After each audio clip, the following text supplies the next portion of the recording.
কবিগুরু রবীন্দ্রনাথ ঠাকুরের লেখা কৃপণ, আবৃত্তিতে শ্রেয়সী দে। আমি ভিক্ষা করে ফিরিতেছিলাম গ্রামের পথে পথে, তুমি তখন চলেছিলে তোমার স্বর্ণরথে।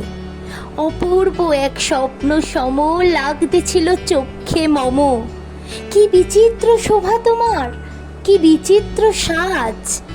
আমি মনে ভাবতেছিলাম, এ কোন মহারাজ। আজি শুভক্ষণে রাত পোহালো, ভেবেছিলাম তবে আজ আমারে দাঁড়ে দাঁড়ে ফিরতে নাহি হবে। বাহির হতে নাহি হতে কাহার দেখা পেলেম পথে, চলিতে রথ ধনধান্য ছড়াবে দুই ধারে। মুঠা মুঠা কুড়িয়ে নেব ভারে ভারে।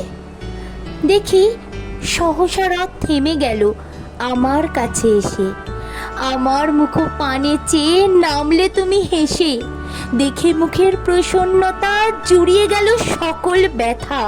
হেনকালে কিসের লাগি তুমি অকস্মাৎ আমায় কিছু দাও গো বলে বাড়িয়ে দিলে হাত। মরি, এ কি কথা রাজাধিরাজ, আমায় দাও গো কিছু। শুনে ক্ষণক কালের তরে রইনু মাথা নিচু। তোমার কি বা অভাব আছে ভিখারি ভিক্ষুকের কাছে? এ কেবল কৌতুকের বসে আমায় প্রবঞ্চনা। ঝুলি হতে দিলেম তুলে একটি ছোট্ট কণা। যবে পাত্রখানি ঘরে এনে উজাড় করি, এ কি ভিক্ষা মাঝে একটি ছোট সোনার কণা দেখি।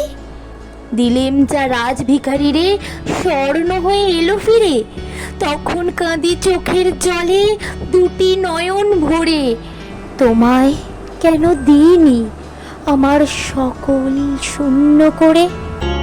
আগুনের পরশ মনি ছোঁয়া প্রাণে, এ জীবন পূর্ণ করো, এ জীবন পূর্ণ করো, এ জীবন পূর্ণ